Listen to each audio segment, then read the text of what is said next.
The government sidestepped Sadiq Khan's call for an apology on the issue. London Mayor Sadiq Khan at the Golden Temple in Amritsar.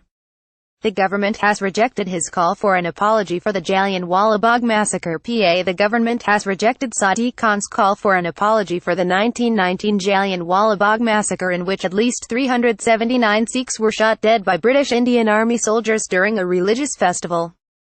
The Foreign Office stopped short of an apology, instead echoing the words of David Cameron when he visited the region 4 years ago, saying the government has rightly condemned the deeply shameful act, as the former Prime Minister said when he visited the Jallianwala Bagh in 2013. The massacre was a deeply shameful act in British history and one that we should never forget. A Foreign Office statement read, "It is right that we pay respect to those who lost their lives and remember what happened."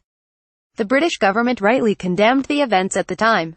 The statement was in response to the Mayor of London's comments on Wednesday, where he condemned former British governments for falling short of delivering a formal apology to the families of those who were killed.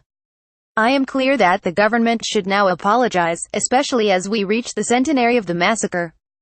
This is about properly acknowledging what happened here and giving the people of Amritsar and India the closure they need through a formal apology," he said. Mr. Khan made the comments while visiting the Golden Temple of Amritsar as part of a 6-day mission to India and Pakistan to help strengthen ties with London.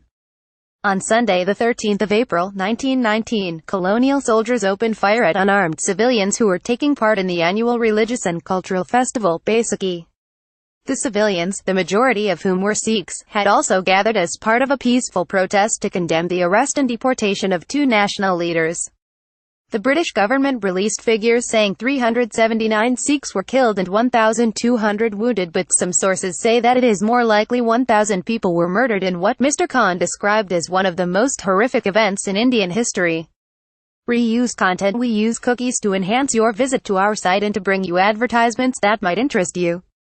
Read our privacy and cookie policies to find out more. We've noticed that you are using an ad blocker. Advertising helps fund our journalism and keep it truly independent.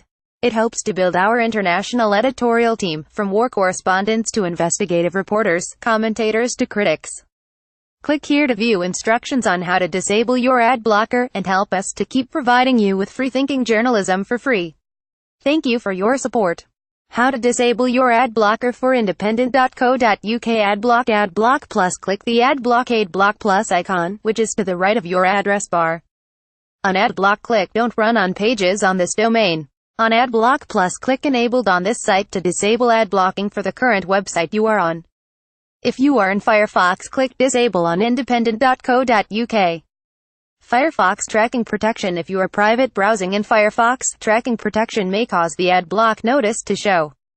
It can be temporarily disabled by clicking the shield icon in the address bar. Ghostery. Click the Ghostery icon. In versions before 6.0, click Whitelist Site. In version 6.0, click Trust Site or add independent.co.uk to your trusted site list. In versions before 6.0, you will see the message site is whitelisted. Click Reload the page to see your changes. uBlock. Click the uBlock icon. Then click the big power button to whitelist the current website, and its state will be remembered next time you visit the website. Then reload the page. Thank you for supporting independent.co.uk.